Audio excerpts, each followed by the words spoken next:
Good morning friends. Last class में हम लोग आइसोमेरिज्म देख रहे थे और आइसोमेरिज्म में हमने स्टीरियो आइसोमेरिज्म देख लिया था। और स्टीरियो आइसोमेरिज्म मैंने आपको बताया था 5 तरह के वहाँ टोटल आइसोमेरिज्म शो रहे थे और सबके बारे में सबका एग्जांपल के साथ मैंने आपको स्टीरियो नहीं, हमने ना स्ट्रक्चरल आइसोमेरिज्म देखा था। तो कल ये था हमारा स्ट्रक्चरल आइसोमेरिज्म हमने देख लिया था, जिसमें पहला था आयनाइजेशनल, दूसरा था कोऑर्डिनेशन आइसोमेरिज्म, तीसरा था हाइड्रेटेड आइसोमेरिज्म, चौथा था लिंकेज और पांचवा था कोऑर्डिनेशन पोजीशन आइसोमेरिज्म। सबके बारे में हमने देखा था और ये बताया था कि सिर्फ अगर आपको नाम याद है तो नाम से ही वो एक्सपोज हो जाएगा कि वो उसके अंदर आपको क्या देखना था। ठीक है, आज हम स्टीरियो आइसोमेरिज्म के बारे में देखेंगे। स्टीरियो को मैंने आपको बताया था स्पेस, मतलब 3D में अगर स्पेस में कुछ चेंजेस आ रहे हैं तो उसको हम किस आइसोमेरिज्म के अंदर रखेंगे? स्टीरियो आइसोमेरिज्म के अंदर रखेंगे। हमने देखा था कि स्टीरियो आइसोमेरिज्म के 2 पार्ट थे। पहला था जियोमेट्रिकल आइसोमेरिज्म और दूसरा था ऑप्टिकल आइसोमेरिज्म। अब इसको भी 2 पार्ट में क्यों डिवाइड किया गया वो देखो। स्पेस देखो, स्टीरियो को मैंने बताया था स्पेशियल अरेंजमेंट, मतलब 3D में जो कुछ अरेंजमेंट अगर आपका चेंज हो रहा है, मॉलिक्यूलर फॉर्मूला सेम है तो वो आइसोमेरिज्म शो करेगा, तो वो किसके अंदर आएगा? स्टीरियो के अंदर। अब स्टीरियो के अंदर एक था जियोमेट्रिकल सॉरी, दूसरा था ऑप्टिकल। ऑप्टिकल का मतलब आप ऑप्टिकल पर समझते हैं। ऑप्टिकल का मतलब आप समझ रहे थे कि ऑप्टिकल का मतलब क्या? लाइट से रिलेटेड होगा। तो मतलब अगर लाइट से रिलेटेड कुछ हम आइसोमेरिज्म देखेंगे तो उसके लिए हम कहाँ रखेंगे? ऑप्टिकल आइसोमेरिज्म में। और ज्योमेट्रिकल का मतलब था कि ज्योमेट्रिकल का मतलब ज्योमेट्री से रिलेटेड अगर कुछ आइसोमेरिज्म आपको इस ज्योमेट्री में कुछ चेंजेस की वजह से अगर आपको आइसोमेरिज्म शो हो रहा है तो वो हम कहाँ रखेंगे? उसको ज्योमेट्रिकल आइसोमेरिज्म के अंदर रखेंगे। ठीक है, तो चलिए स्टार्ट करते हैं। हम ज्योमेट्रिकल आइसोमेरिज्म स्टार्ट करते हैं। तो देखिए ज्योमेट्रिकल आइसोमेरिज्म जो है कब शो होगा और कब शो नहीं होगा उसके लिए मैं आपको बता दूं। देखो ज्योमेट्रिकल, ये की पॉइंट है, ये ध्यान रखना, ये की पॉइंट है, इस पे आपको फोकस रखना है। ज्योमेट्रिकल आइसोमेरिज्म जो है वो स्क्वायर प्लेनर के द्वारा, जो स्क्वायर प्लेनर था जैसे कि DsP2 टाइप का हाइब्रिडेशन जिसका DsP2 होगा, ठीक है। और ऑक्टाहेड्रल में आपका sp3d2 या फिर d2sp3 आ जाता था, ठीक है। तो ये हो गया ऑक्टाहेड्रल के लिए और ये हो गया स्क्वायर प्लेनर के लिए DsP2। sp3 नहीं, DsP2 वो हो गया आपका स्क्वायर प्लेनर के लिए। अब इनके द्वारा शो किया जाएगा। यहां ध्यान रखना है कि this isomerism will not showed by tetrahedral. Tetrahedral का मतलब क्या? जिसके पास हाइब्रिडेशन sp3 होगा। तो ये ध्यान रखना है। अब इसको मैं समझाऊंगा कि क्यों इसके द्वारा ज्योमेट्रिकल आइसोमेरिज्म द्वारा शो नहीं किया जाता है टेट्राहेड्रल द्वारा, ठीक है। तो पहले तो ये ध्यान रखना है कि ज्योमेट्रिकल आइसोमेरिज्म सिर्फ और सिर्फ किसके द्वारा शो किया जाएगा? जिसके पास स्क्वायर प्लेनर मतलब DsP2 हाइब्रिडेशन होगा और ऑक्टाहेड्रल हाइब्रिडेशन होगा, मतलब sp3d2 या d2sp3 टाइप का हाइब्रिडेशन होगा। अगर वो टेट्राहेड्रल मतलब sp3 हाइब्रिडेशन रख रहा है तो उसके द्वारा हम ज्योमेट्रिकल आइसोमेरिज्म शो नहीं किया जाएगा। तो देखते हैं कि ऐसा क्यों हो रहा है, ज्योमेट्रिकल आइसोमेरिज्म शो नहीं हो रहा है, ठीक है। तो देखो टेट्राहेड्रल का स्ट्रक्चर में यहाँ बनाया हुआ है। मैंने आपको पहले ही बताया था टेट्राहेड्रल एक 3D अरेंजमेंट होता है और हर एंगल के बीच, हर जो भी यहाँ पे एंगल है वो होता है 109.28 मिनट्स का होता है। तो ये एंगल, ये एंगल, ये एंगल, ये सारे एंगल आपस में क्या होते हैं? बराबर होते हैं और सारे के सारे 109.28 मिनट्स के होते हैं, ठीक है। अब ज्योमेट्रिकल आइसोमेरिज्म शो कैसे होता है? तो अभी ये शो स्ट्रक्चर मैंने बताया है, ठीक है। अब हम देखते हैं कि ज्योमेट्रिकल आइसोमेरिज्म शो करने के लिए हमें चाहिए क्या, किस आधार पे हम ज्योमेट्रिकल आइसोमेरिज्म शो करते हैं, ठीक है। तो अब देखते हैं कि तो हमने देखा कि टेट्राहेड्रल का स्ट्रक्चर ये था। अब देखो ज्योमेट्रिकल आइसोमेरिज्म में क्या होता है कि हमको 2 ग्रुप्स देखने होते हैं। एक प्लेन डिसाइड करते हैं और उस प्लेन के लेफ्ट और राइट हम 2 अलग अलग हमारे पास ग्रुप्स होने चाहिए, ठीक है। तो अगर देखो यहाँ पर हम कोई भी प्लेन लेते हैं, जैसे मान लो हमने एक ये प्लेन लिया, इस प्लेन में हमारा ये 2 आ गया, तो एक प्लेन के इधर बच रहा है, एक प्लेन के इधर बच रहा है। जबकि हम किसी एक प्लेन को जब रेफरेंस लेते हैं तो किसी एक प्लेन के 2 साइड 2 ग्रुप होने चाहिए। यहाँ पे देखो एक ही ग्रुप हो रहा है, कोई 2 ग्रुप नहीं है। तो जब तक 2 ग्रुप होगा नहीं, 2 अलग अलग ग्रुप होगा नहीं, तब तक वहां पे ज्योमेट्रिकल आइसोमेरिज्म शो नहीं हो सकता है। तो इस केस में आप चाहे ऐसे लो चाहे कैसे भी लो, आप इधर से भी लोगे तो ये वाला प्लेन लोगे, ऐसे वाला जो इसके नीचे जैसे जिस प्लेन में ये बना हुआ है ये तो ऐसे है, प्लेन के ऊपर वाला है, और एक में ये दोनों, तो कोई भी अगर आप प्लेन चुनते हो तो कोई दो एक प्लेन में आ जाएंगे और बाकी दो अलग प्लेन में रहेंगे। तो दो अलग हैं, लेकिन एक लेफ्ट और राइट में डिवाइड करो तो लेफ्ट में भी दो ग्रुप अलग अलग होना चाहिए और राइट में भी दो ग्रुप अलग अलग होना चाहिए, लेकिन यहाँ पर दोनों ही लेफ्ट और राइट दोनों ही में ही एक एक ग्रुप है। इस वजह से टेट्राहेड्रल जो कॉम्प्लेक्स है वो यहाँ पे अब ज्योमेट्रिकल आइसोमेर शो नहीं करता है। ठीक है, अभी आपको और समझ में आएगा, आप इधर आओ। तो चलो देखते हैं स्क्वायर प्लेनर मतलब DSP2 टाइप का हाइब्रिडेशन जिनके पास है तो वहां पर कैसे शो कर सकता है। तो जैसे मैंने यहाँ पे कुछ एग्जांपल्स लिए हैं जनरल से, कुछ टाइप्स लिए। जैसे मान लो अगर MA4 टाइप, MA4 का मतलब कि एक बीच में मेटल होगा और जो इससे ग्रुप्स अटैच होंगे वो सारे के सारे A टाइप के होंगे, तो वो हो गया MA4 टाइप का। दूसरा, क्योंकि हमें 4 ही रखना है तो एक दूसरा हो सकता है कि MA3 B टाइप का, या फिर MA B मतलब B3 हो जाए, दोनों एक ही जैसे हैं, दोनों का स्ट्रक्चर एक जैसा होगा। ठीक है, जैसे मान लो यहाँ पर हमने MA3 टाइप यहाँ B कर दिया। ठीक, अब देखो कि स्क्वायर प्लेनर का मतलब कि ये चारों के चारों एक ही प्लेन में होंगे। ठीक है, अब हम यहाँ से एक रेफरेंस लेते हैं। आप चाहें वर्टिकली रेफरेंस ले सकते हो या फिर हॉरिजॉन्टली भी आप रेफरेंस ले सकते हो। ठीक है, वो आपके ऊपर है। तो जैसे हमने कोशिश हमेशा ये करेंगे वर्टिकली रेफरेंस लेने के लिए। तो हमने एक वर्टिकली प्लेन लिया और प्लेन के लेफ्ट साइड देखो दो ग्रुप्स दिख रहे हैं और राइट साइड में भी दो ग्रुप्स दिख रहे हैं। अगर ज्योमेट्रिकल आइसोमेरिज्म आपको चाहिए तो मैंने बताया कि लेफ्ट साइड में भी दो ग्रुप होना चाहिए और राइट साइड में भी दो ग्रुप होना चाहिए, लेकिन वो दो ग्रुप लेफ्ट और राइट आपस में अलग अलग होने चाहिए। ध्यान रखना, ये दोनों ग्रुप अलग अलग होना चाहिए, ये दोनों ग्रुप आपस में अलग अलग होना चाहिए। लेकिन अगर ये दोनों ग्रुप सेम, जैसे यहाँ पे भी ए है, यहाँ पर भी ए आ गया, तो ये दोनों ग्रुप आपस में सेम हो गए, तो उस केस में चाहे लेफ्ट, मान लो लेफ्ट साइड में सेम हो गया या राइट साइड में भी सेम हो गया, तो किसी एक साइड में भी सेम हो गया तो ज्योमेट्रिकल आइसोमेर फिर शो नहीं करेगा। दोनों साइड सेम है तो भी शो नहीं करेगा। ध्यान रखना, ज्योमेट्रिकल आइसोमेर तभी शो आपका होगा जब दोनों साइड लेफ्ट और राइट साइड दोनों साइड के जो ग्रुप्स हों आपस में अलग अलग हों। तो देखो ये तीनों केस में अगर आप देखोगे तो किसी न किसी एक साइड के आपको सेम मिलेगा, दोनों ग्रुप सेम मिलेंगे एक प्लेन के, मतलब वहां पे आपका ज्योमेट्रिकल आइसोमेर शो नहीं होगा। ठीक है, जैसे फॉर एग्जांपल इसको समझाने के लिए, जैसे MA4 टाइप हमने लिया NiCl4। अब हमसे यहाँ पूछा जाए, मैं यहाँ देख के मैं बताऊं कि क्या ये ज्योमेट्रिकल आइसोमेर शो करेगा। पहले तो इसका आप हाइब्रिडेशन देखोगे तो हाइब्रिडेशन ये sp3 रख रहा है, तो ये टेट्राहेड्रल हो गया। टेट्राहेड्रल हो गया मतलब ये वो पहले ही नहीं करेगा। अब एक और एग्जांपल लेते हैं, जैसे हमने NiCN4 ले लिया। अब हाँ, CN का आप अगर निकालोगे तो ये आएगा DSP2। ठीक, अब DSP2 है तो हमको हाइब्रिडेशन पर चल गया DSP2 है, लेकिन क्या यहाँ पे चारों के चारों लिगेंड्स सेम वाले हैं, MA4 टाइप के हैं, तो आपको आगे प्रोसीड करने की जरूरत ही नहीं है। आप यहीं सिर्फ देख के कर सकते हो कि हाँ ये ज्योमेट्रिकल आइसोमेर शो नहीं करेगा। क्लियर है, बात समझ में आ रहा है। उसी तरह अगर मान लो पहले तो आप ज्योमेट्री देखो, हाइब्रिडेशन देखो। हाइब्रिडेशन क्या है, हाइब्रिडेशन देखने के बाद ही आप कुछ डिसाइड करोगे कि वो किस टाइप का है। तो सबसे पहला जो स्टेप होगा वो हमारा क्या स्टेप होगा, हाइब्रिडेशन चेक करना। हाइब्रिडेशन चेक करने के बाद आप लिगेंड्स देखोगे क्या इनमें से किसी एक टाइप के हैं, अगर हैं तो फिर वो ज्योमेट्रिकल आइसोमेर शो नहीं करेगा। तो ठीक है, कब हाइब्रिडेशन शो करेगा, तो ध्यान रखना जब इस टाइप का लिगेंड्स हो, मतलब दो एक टाइप के हों और दो एक टाइप के हों। ठीक है, ठीक है।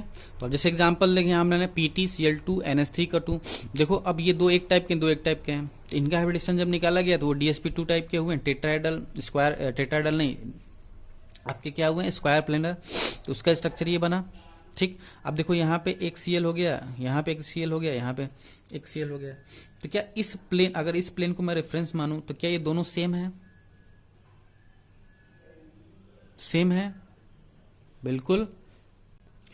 देखो अगर इस प्लेन के लेंगे तो एक लेफ्ट होगा राइट होगा, तो दोनों साइड फिर सेम ग्रुप आपस में क्या हो गया, बराबर हो गए। तो इस रेफरेंस लोगे तो ज्योमेट्रिकल आइसोमेर शो नहीं होगा। लेकिन अगर हम रेफरेंस ये ले लें, ये रेफरेंस ले लें, तो अब हमारा ये लेफ्ट हुआ और ये लेफ्ट हुआ और ये राइट हुआ। ठीक है, तो राइट में देखो अब ये दोनों ग्रुप्स आपस में क्या है, डिफरेंट है। तो ये ज्योमेट्रिक आइसम शो करेगा। ज्योमेट्रिक आइसम में दो केस होते हैं, एक सिस होता है, एक ट्रांस होता है। ठीक है, आप पहले से पढ़े हो, वही सारी चीजें हैं। सिस का मतलब जैसे जो ग्रुप इधर है वही ग्रुप आपके राइट साइड में भी हो, जो लेफ्ट में हो राइट में हो। जैसे यहाँ देखो Cl यहाँ पर लेफ्ट में जो है वही राइट में भी है, NH3 जो है लेफ्ट में वो राइट में है। तो अगर ऐसा हो कि दोनों ग्रुप्स आमने सामने जो है लेफ्ट और राइट के आपस में अगर वो सेम पोजीशन पर है तो उसको आप बोलते हो कि वो सिस केस है। ठीक है, और वही अगर अपोजिट हो जाए, जैसे देखो ये रेफरेंस हमारा है, यहाँ का Cl लेकिन यहाँ पर है, यहाँ NH3 यहाँ पे अपोजिट हो जाए, अपोजिट बिल्कुल अपोजिट हो जाए तो उसको आप क्या बोलते हो कि ये ट्रांस पोजीशन है।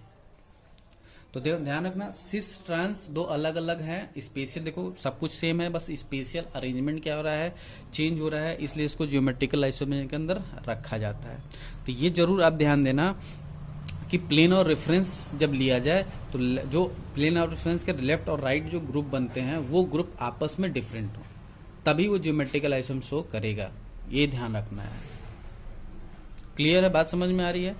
चलो, तो सिस का मतलब लिख लेना। सिस का पहले भी जानते हो, जो सेम ग्रुप्स अगर दोनों सेम पोजीशन पे हो तो सिस, और अगर अपोजिट पोजीशन पे हो तो ट्रांस। अब अगर इसको इधर साइड में कहूँ तो अगर हम जान रहे हैं कि हमारा स्क्वायर प्लेनर में जो सारे एंगल्स होंगे वो 90 पे होंगे, तो मैं कहूँ कि अगर सेम ग्रुप्स आपके 90 एंगल पर हैं तो सिस होगा, और अगर 180 एंगल पर हैं जो भी ग्रुप्स हैं, जैसे देखो NH3 के 180 पर है, Cl के 180 पर है, तो अगर 180 डिग्री पर हैं तो वो फिर क्या होंगे, आपके ट्रांसपोजिशन होंगे। तो ध्यान रखना, सिस के लिए सेम ग्रुप्स के बीच में 90 और ट्रांस के लिए सेम ग्रुप्स के बीच में 180 का एंगल बनना चाहिए, तभी आप उसको पहचान पाओगे। तो ज्योमेट्रिक आइसम शो करने से पहले आप हाइब्रिडेशन जरूर चेक करोगे। हाइब्रिडेशन चेक करने के बाद लिगेंड्स चेक करोगे कि लिगेंड्स किस टाइप के हैं। बस ये ध्यान रखना कि इन टाइप के होंगे तो लिगेंड्स अगर इन टाइप के हैं तो ज्योमेट्रिक आइसम शो नहीं करेगा। जब तक कि जो ऐसा वाला ना हो तब तक वो शो नहीं करेगा। तो ये शो करेगा। अब एक और केस बनता है कि अगर मारो चारों लिगेंड आपस में अलग अलग हो गए, ठीक है, तो चारों लिगेंड अगर आपस में अलग अलग हो गए तो उनको हम सिस ट्रांस से नहीं रिप्रेजेंट करेंगे। ज्योमेट्रिक आइसम शो होगा लेकिन फिर हम वहाँ पे सिस ट्रांस का यूज नहीं करेंगे। सिस ट्रांस का यूज हम जब दोनों साइड लेफ्ट और राइट साइड में ग्रुप्स आपस में अगर सेम है तभी हम सिस ट्रांस। जैसे देखो यहाँ पर था क्या था, इधर एक साइड Cl था तो इधर भी Cl था, इधर NH3 था इधर भी NH3 था। सिमिलरली एक यहाँ Cl यहाँ था, NH3 यहाँ था तो उधर भी है। तो जब लेफ्ट और राइट साइड के ग्रुप्स आपस में बराबर हो तो हम सिस ट्रांस यूज करेंगे। लेकिन यहाँ पे अगर देखो तो चारों के चारों लिगेंड्स बराबर नहीं है, आपस में सेम नहीं है। तो सेम नहीं है तो ऐसा नहीं है कि ज्योमेट्रिक आइसम शो नहीं होगा, ज्योमेट्रिक आइसम शो होगा, लेकिन वहाँ पे हम सिस ट्रांस नहीं, तो वहाँ हम ये क्या यूज करेंगे, EZ। जो सिस आप जानते हो उसी को हम यहाँ Z से रिप्रेजेंट करेंगे, और जो ट्रांस आप जानते हो उसी को हम यहाँ E से रिप्रेजेंट करेंगे। अब कैसे डिसाइड होगा, तो भैया ये आपने EZ कॉन्फ़िगरेशन आपने ऑर्गेनिक केमिस्ट्री में पढ़ा था, वही सारी चीज़ रूल्स अप्लाई करेंगे। सबसे पहले आप देखोगे जो भी इस जिससे भी डोनेशन हो रहा है, जो मेन हमारा, जैसे मान लो यहाँ पे NH3 हमारा मेन N मेन है, यहाँ पर भी N मेन है, यहाँ पे C मेन है, और यहाँ पर जो है N मेन है। ठीक है, जो मेन हमारा सेंट्रल एटम है, सेंट्रल एटम का हमको देखना होगा एटॉमिक नंबर, एटॉमिक नंबर। तो भैया जिसका एटॉमिक नंबर, जिस सेंट्रल एटम जो भी ग्रुप्स अटैच्ड है उस ग्रुप के सेंट्रल एटम को आप देखोगे, और उस सेंट्रल एटम में जिसका एटॉमिक नंबर ज़्यादा होगा उसको आप फर्स्ट प्रायोरिटी दोगे। आप पहले भी ऐसा कर चुके हो, प्रायोरिटी डिसाइड करते हो। तो प्रायोरिटी डिसाइड करने का तरीका क्या था, एटॉमिक नंबर। जिसका एटॉमिक नंबर ज़्यादा, प्रायोरिटी उसकी पहले दिया जाएगी। ठीक है, और जिसको प्रायोरिटी कम, जिसका एटॉमिक नंबर कम उसको कम प्रायोरिटी, सेकेंड नंबर की प्रायोरिटी। तो यहाँ पर भी आप प्लेन मानोगे, जैसे मान लो हमने इस प्लेन को मान लिया, कोई एक प्लेन वर्टिकली मान लिया, ठीक। तो अब देखो यहाँ पर सेंटर C और N है, तो C और N में N 7 नंबर रखता है, C 6 नंबर रखता है। तो हम पहली प्रायोरिटी इसको देंगे, दूसरी प्रायोरिटी इसको देंगे। ठीक, अब सेम इधर आएंगे तो इधर अब N और N दोनों क्या है, सेम है। तो जब सेंट्रल एटम के एटॉमिक नंबर सेम हो जाए तो हम क्या देखते हैं, तो उस सेंट्रल एटम से जो नेक्स्ट जुड़े हुए एलिमेंट्स होते हैं उनका एटॉमिक नंबर देखते हैं। तो उनमें से अगर जिसका ज़्यादा हो तो पहले उसको प्रायोरिटी। तो अगर देखो इससे H जुड़ा हुआ है और इससे H और O दोनों जुड़ा है तो O ज़्यादा है, तो ऑब्वियस सी बात है, तो यहाँ पे इसको प्रायोरिटी फर्स्ट मिल गई और इसको सेकंड मिल गई। अब देखो इधर भी फर्स्ट सेकंड, इधर भी फर्स्ट सेकंड, तो मैंने बताया कि अगर फर्स्ट के बीच में फर्स्ट के बीच में 180 हुआ, 180 का मतलब यहाँ क्या था, ट्रांस का मतलब यहाँ क्या, ई। तो अगर 1 के बीच में 180 मिला या 2 के बीच में 180 मिला तो हम उसको बोलेंगे ई कन्फिग्रेशन। और अगर 1 और 1 के बीच में 90 मिला तो उसको हम बोलेंगे जेड कन्फिग्रेशन। बस कहानी खत्म। समझ में आया? सब कुछ वैसा ही है, ये सारे कन्फिग्रेशन आपने पहले भी पढ़ा है ऑर्गेनिक मैनेज में। तो 1 और 1 के बीच में अगर 180 हुआ तो हम उसको बोलेंगे ई कन्फिग्रेशन, और अगर 1 और 1 के बीच में 90 का एंगल बना तो उसको हम बोलेंगे जेड कन्फिग्रेशन। क्लियर है? और सारा चीज 1 और 2 डिसाइड किससे होगा, एटॉमिक नंबर से।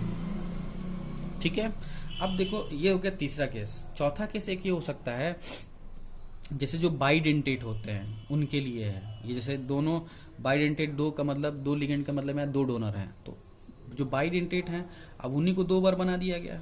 तो जैसे ये को एग्जांपल लिया गया, तो जो बाइडेंटेट होंगे और वो 2 टाइम्स होंगे तो भैया ईएन भले 2 है लेकिन वो सेम ग्रुप का है ना, तो ईएन क्या गया, दोनों टाइप सेम हो गया।